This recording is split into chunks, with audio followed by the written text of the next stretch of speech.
it's not the market that makes your business. It's you that makes your business. Now, of course, it is a little bit more challenging being down about 30%. So I haven't met my commitments 100% this year, but I'm surely in a strong position. I'm now at 9.5 million, and I got another 6 million in the hopper right now of clientele that I'm working with. So welcome to the Maryland Real Estate Influencers Podcast, where we explore the ins and outs of the local real estate market. Join us as we chat with industry experts, uncovering tips, trends, and strategies to help you navigate Maryland's real estate landscape. Get ready to elevate your real estate game. Let's dive in.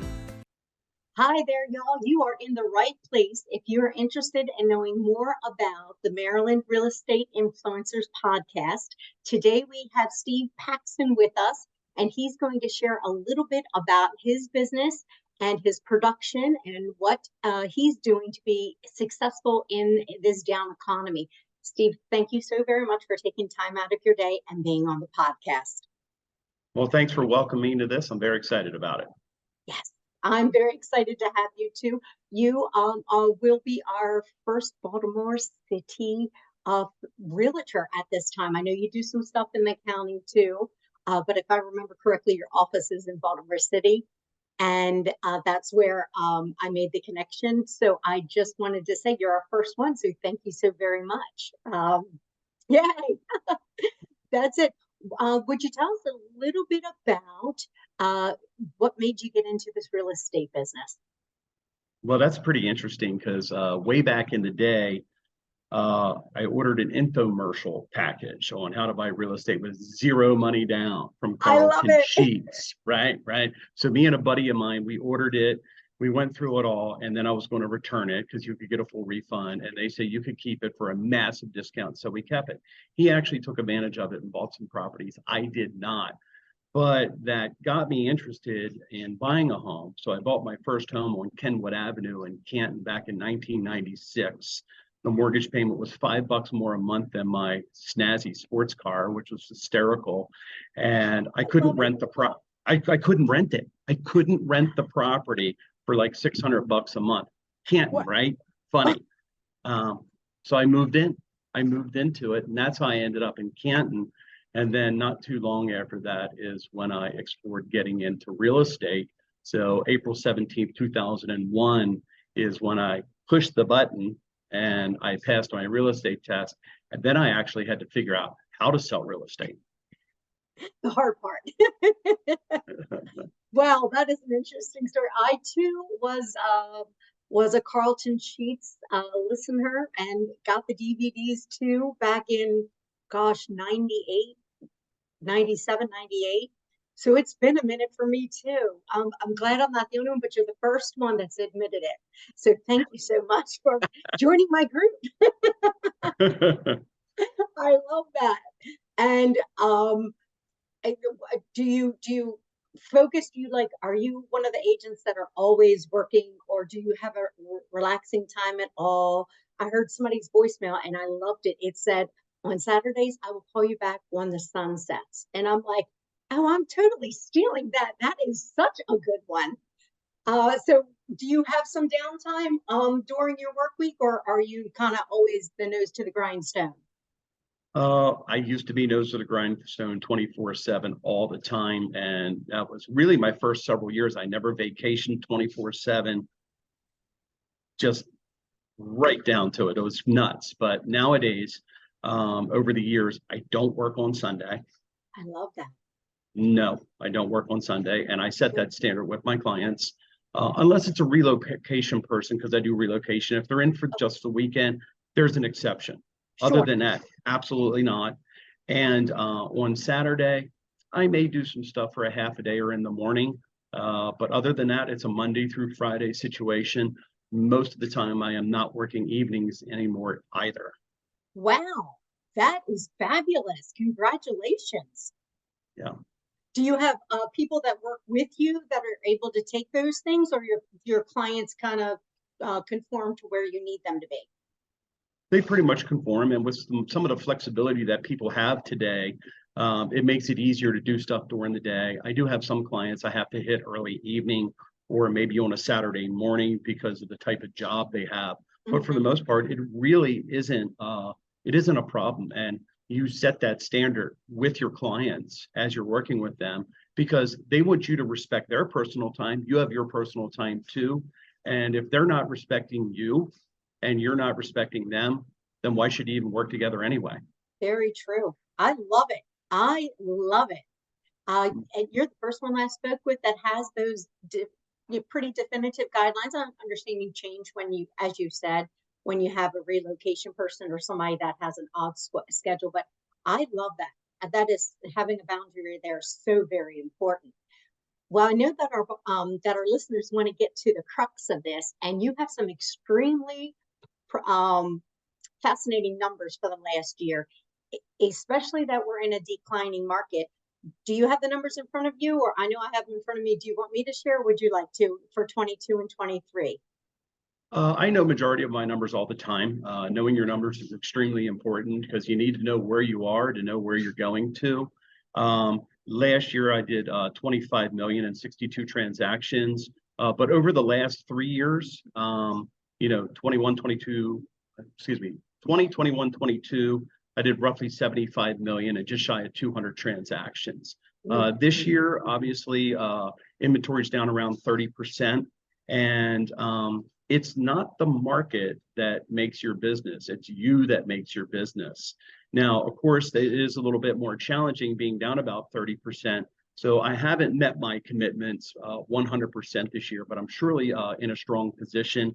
I'm now at 9.5 million, and I got another 6 million in the hopper right now of clientele that I'm working with. So yeah, I was planning the beginning of the year of doing another, say, 23 to 27 million, something in that range. I think I'm going to end up probably around 17, 18, probably right in that line. And I'm still excited about that.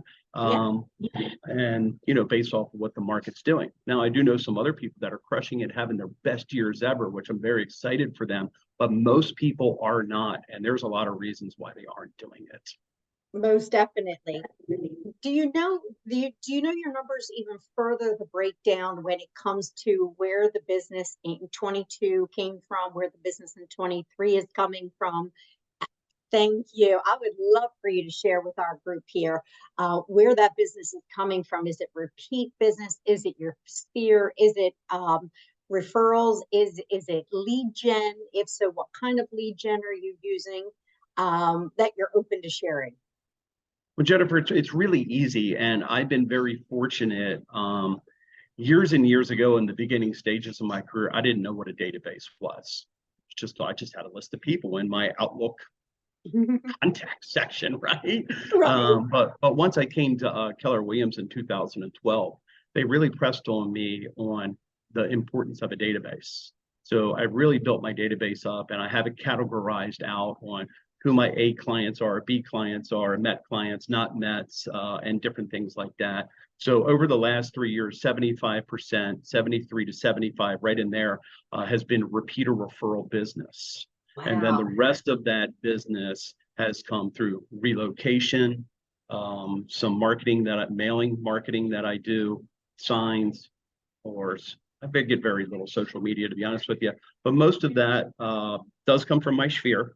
And then the rest of it are just general things that I do, from having signs out there, posting things and stuff like that, if that makes sense. Yeah, most definitely. Now, when you have the referral and repeat business at 73 to 75%, that's pretty aggressive. What are you doing to stay in contact with those people? Every quarter I stay in contact with those people. It's very, very important. The most heartbreaking thing that you can have as an agent is that you see a client sell their home and buy a new home without you. And I'm going to give you a quick little story on that. So I had 2 clients. I won't mention their names. They were over in Federal Hill. They sold their house for 300-some thousand and bought a new house for 700-some thousand. My mouth dropped. I called the guy, and he goes, "Steve, you didn't stay in touch with us enough." Now, I'm saying this as a lesson to everybody out there. That was somebody that I dropped the ball on. I very rarely ever drop the ball, but I dropped the ball on not staying in touch with the client every 90 days. Mm-hmm. And because of that, I lost that business. So that's a life lesson for any real estate agent out there. And it's not like you have to have a specific script to call these people up. You get to know these people. They're friendly with you. And so you can just call them to see how they're doing. Do I call everybody every time and say, hey, Jennifer, who do you know that's interested in buying, selling, or investing in real estate? No, absolutely not. But do you want to ask those questions? Yes. The other things is developing the relationship. Oh, how are the kids doing? Oh, did you join the pool again this year? Are you in the boat club? Did you hear about the new restaurant that they just opened up called Plaka over in Greektown, as an example? Things like that. So you just keep that relationship together, and they'll remember that. And then when the time comes, typically you're getting that business 70+% of the time, if not more. And if you have that database and you're keeping notes of those, because in my database, I keep notes of those conversations for that exact reason, so that when I have the next conversation with them, I know what we discussed. If they mention, like you said, something about the boat, something about joining the pool, something about their children, I have that note in there for next time. I find that the money's in the follow-up, and following up and keeping good notes, I find is very successful. I do have a note here, though, that NAR has said that 85% of our clients will say that they will use us again, and 13% actually do. And I don't know that that's any reflection on any of us other than not staying in constant contact with them. So I think that those are pretty significant numbers that NAR came out with. And I can tell you what I do is when I'm calling my past database, I call 2 letters of the alphabet every week. So just A and B today and C and D next time. And by the time I get to the end, that's week 13, and it's time to start again. So that's quarterly. An easy way for me to remember how to do it. And my little cheat sheet, if you will. So please, people, take my little cheat sheet, just like you're taking Steve's. And if you're calling those past clients whether it's 2 last names or first names, A's and B's, or whatever you want to do, 2 a week, and you'll bust right through them. One thing about your database is the size of your database, quality, size of your database equals the size of your bank account. It definitely does. People don't know that. I'm going out to dinner tonight with a client of mine who's in Westminster, so that's going to be a bit of a haul for me. But they paid off their house in 17 years and said, Jennifer, I just did this.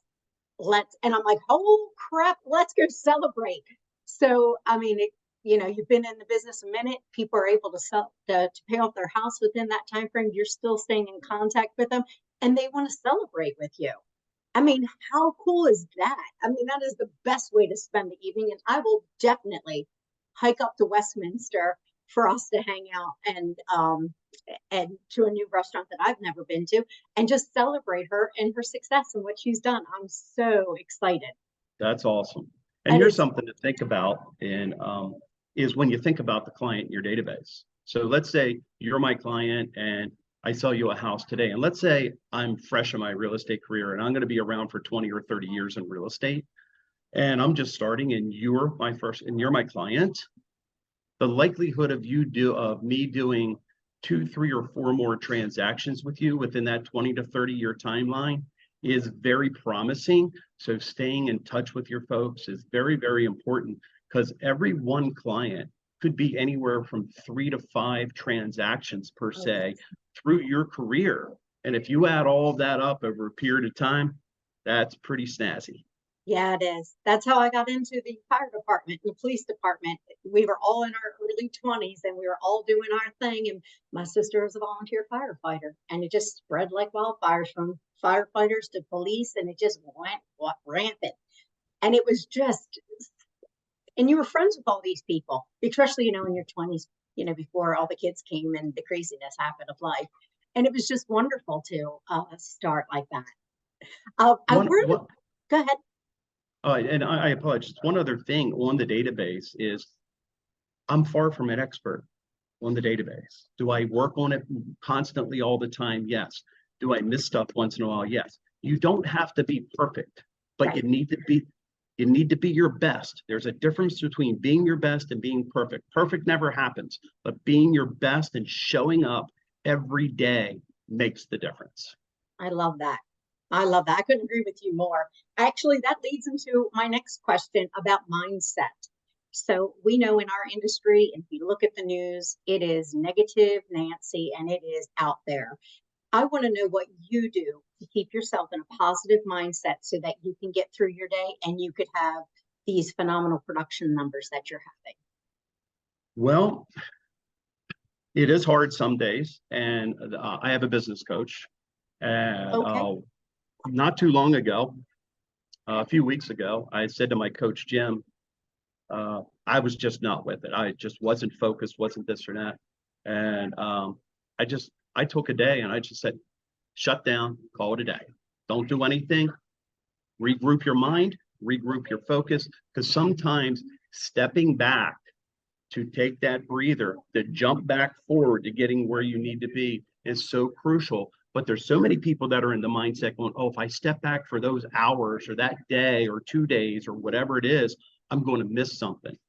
Actually, it's going to hurt you more than it will help you in reality. And I just found a really interesting quote of the day yesterday, and it's called The Habits of Staying Focused. It's not the number of hours that you practice. It's about the number of hours your mind is present during that practice. Oh, Isn't that I'm interesting? jotting that down. I like that. Yeah. Yeah. Because, you want to be there. When you're there, be there. Oh, yeah. Don't be, off. The other day, I'm out with a client and my phone's ringing. I usually put it on silent with him. With a client, he goes, do you have to take that? I go, no, this is your time. Mm-hmm. I don't care how important that call is.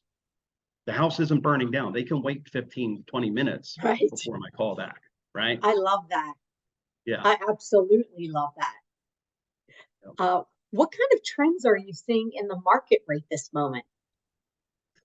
Well, I made a little notes on that, and the lack of inventory is difficult right now, and I think we're going to have that for a period of time. Interest rates is the mindset. That's all it is. I bought my first house in 1996 at 8% with 4 points. I get people that complain when they was hitting in the 5s and the 6s, and I go, you know what, Jennifer, I surely know how you feel. My first mortgage was 8% and 4 points, and they look at me like, I can't believe you even bought a house. And then all those other people that bought at 12, 13, 14% buku years ago. So really, we're still okay. It isn't going to cost you more. Yes, it will. Are the interest rates going to go down once our government gets their head screwed on straight and everything like that? And whether it's there, I don't want to go into that, but I think rates will go down. But we need to be in a healthy spot of maybe around that 4 3/4 to 5 3/4 range. That's a healthy mortgage rate, and it gives us a healthy real estate market as well, in my opinion. Now, with the trend being down, as a buyer, you need to educate your buyer what could happen depending on the market you're going to. If you're going down to Howard County, you're not talking about going in on a lower price. You're talking about how much are you willing to go above, and preparing them for that, and having the lender prepared for that as well. Now, on the flip side, I just did 2 properties in the city. One, I got 25,000 off from my client. The other, I got 10,000 off from my client. Wow. We're usually not hearing that, but they were 2 really great properties that my clients were in that. They were looking for that type of property. I noticed they were on the market for about 2 to 3 weeks. And I go, if somebody's sitting around like that nowadays, let's go ahead and open the doors of conversation. And guess what? They didn't even counter. They just said, yes, we'll take them. And my folks are stoked. They are. Oh, you're going to have to do a success story on that one. Yeah. That's huge. That is really huge. Wow. Okay. We're going to do something else on that. We're going to have to do some marketing, because you got my marketing juices going now just hearing that. Now, is there any type of technology that you're utilizing now that maybe is new to you, or that it's new in this different, as the changing economy is hitting you? Is there something that you're utilizing that is different for you and that you're enjoying? Well, I'm kind of an old school guy. I've been around 22 years. So Do I use social media? Yes, I do. It's actually a necessity. And I use my database. It's the command system through Keller Williams that I use. And there's a lot of things that I can put in there that automatically set and forget and go, which is nice because it saves you time. So the technology can really save you time. But on the flip side of that, the personal touch will always supersede technology, in my opinion, because real estate is a contact sport. And that personal touch is what keeps me at my 70 to 75% repeater referral business. If all I did was send those people a text message, that's cold. That's not personal. Now, do I send them text messages? Sure, I do. But you actually do have to see them, talk to them, and stay in real communication with somebody. They're people, and I'm a person. We need to have the real relationship. That's my opinion on that. Do I go out and search out new technology systems? No. And the reason I don't is because I've developed and established a system that works for me and works with my clients. So do you have like that system set up where you touch in person, you touch via mail, you touch via text message, you're touching, are you stopping and doing Popeyes? What does yours look like? Well, really, I keep it super, super simple. I mean, most of my stuff is it's text message and phone call. Okay. I don't do Popeyes, but the people that that are my A clients that I call, I mean, phone calls are fine. Phone calls are fine. I don't need to pop by and drop them off pies and stuff like that. I think it's a great idea and it's cool. I just never did that. There's nothing wrong with it. I would surely promote doing that. That's for certain if someone's doing it, but that isn't going to keep my relationship in a certain spot. I have a gentleman right now. He is unsubscribed to everything that I do, but he refers people to me and he calls me when him or a friend of his needs to buy a home or sell a home. Why? What else do you need? He just doesn't want to have anything sent to him. And he goes, no offense, Steve, I don't want anything sent. I'm too busy of a guy. But you know what? I'm here for you because I know you're here for me. And I got another referral from him yesterday. It's an international referral, and we'll see how that goes forward. Because I do some international stuff as well. Oh, that's great. And where internationally? I've done a whole bunch of stuff in Panama and Belize. I actually facilitated and started the master franchises for Keller Williams in both of those countries. Very cool. That is good. I'm going to make a note of that too. Yeah. So I have contacts in a lot of different countries, particularly the South American, Central America countries for people to get real estate. And I have real estate in a couple of those countries. Okay. Gotcha. Thank you for sharing that with us. So what does your daily success plan look like in your business? When you start your day, whether you start it personally in the morning, I get up early in the morning and I meditate, pray, give gratitude, and exercise for the first hour and a half of my day before I start my day. And then I come in and I have a very regimented list of things that I do from 8:30 until noon. Every single Monday, Tuesday, Wednesday, Thursday. Very regimented those days. Do you have something like that you do that you feel as though it has made you successful because of these this plan that you've put together for yourself? I don't really have a strict morning regimen, but I am in the office every day before or by 9 o'clock every day. But I also know what I'm going to do every day. It's in my calendar. I know what I'm going to do. It's either in my calendar, and sometimes I do have the list because I'm a paper guy. I'm a visual person. Just like all my goals and all my clientele and everything are on my wall.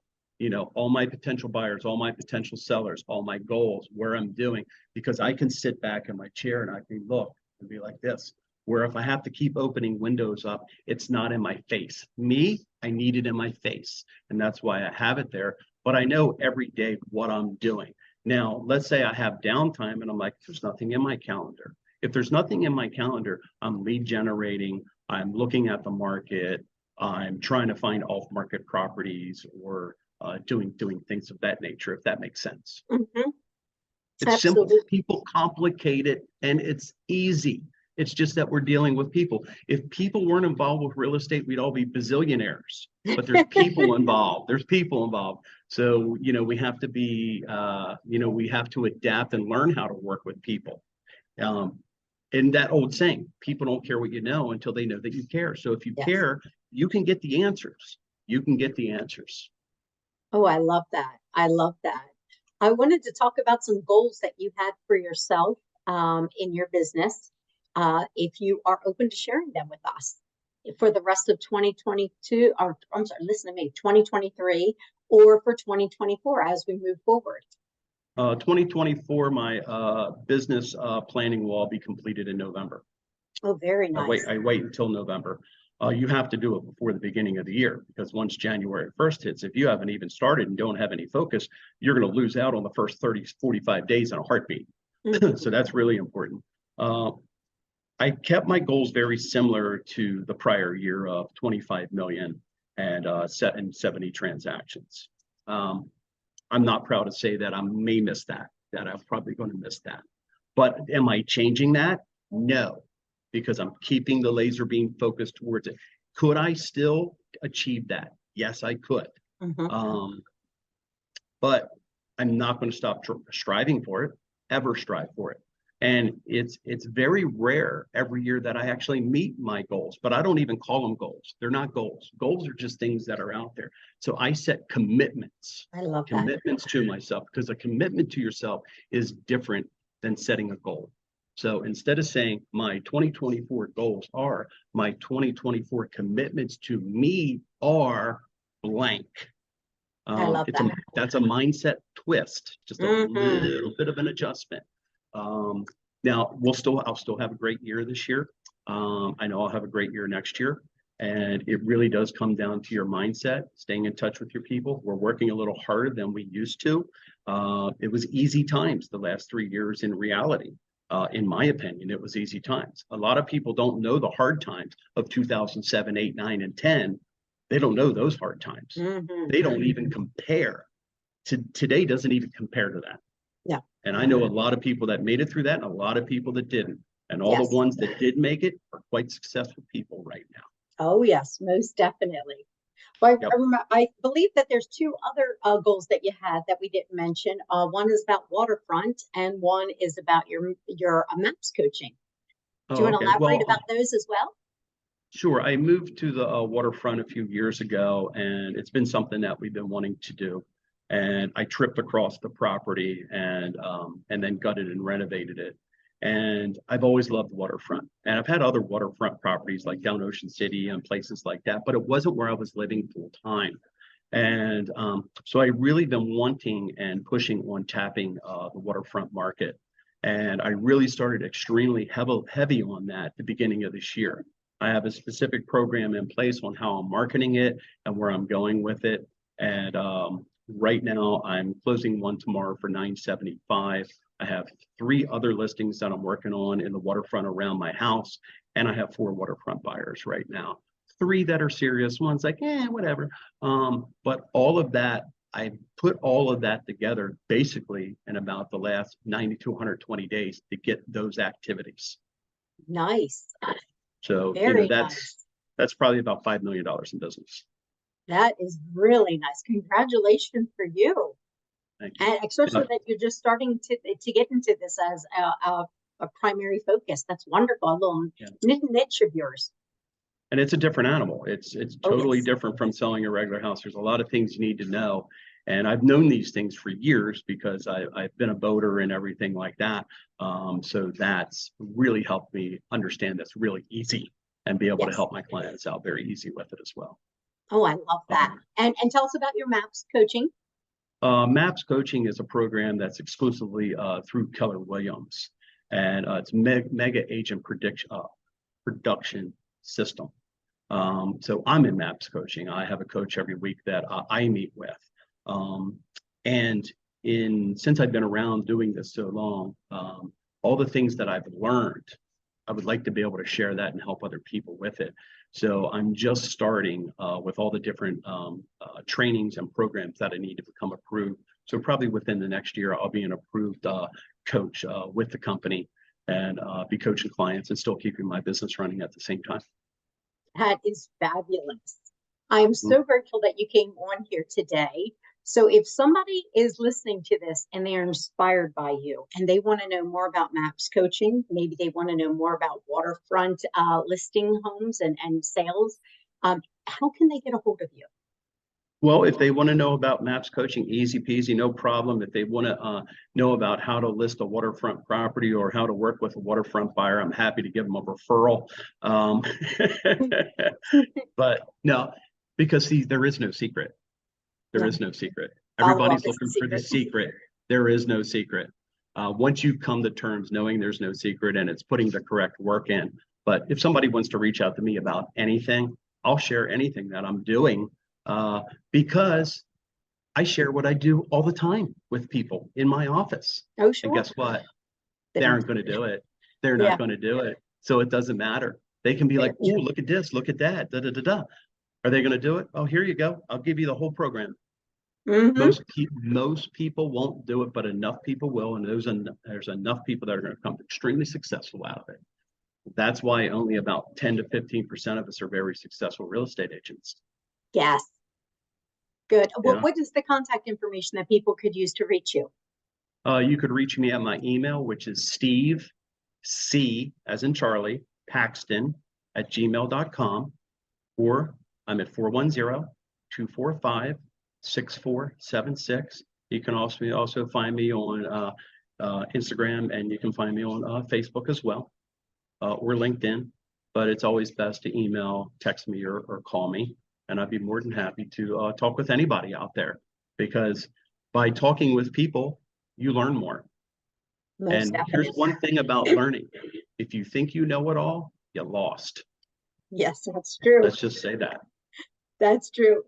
Well, thank you everyone for tuning in while you're on your commute to your next appointment. I so appreciate you listening to the Maryland Real Estate Influencers podcast. I thank Steve for taking his time and joining us today and sharing with us what has made him successful in this down economy. And he is successful with that kind of production of 62 transactions, 25 million in 2022 and 7 million year to date this year thus far.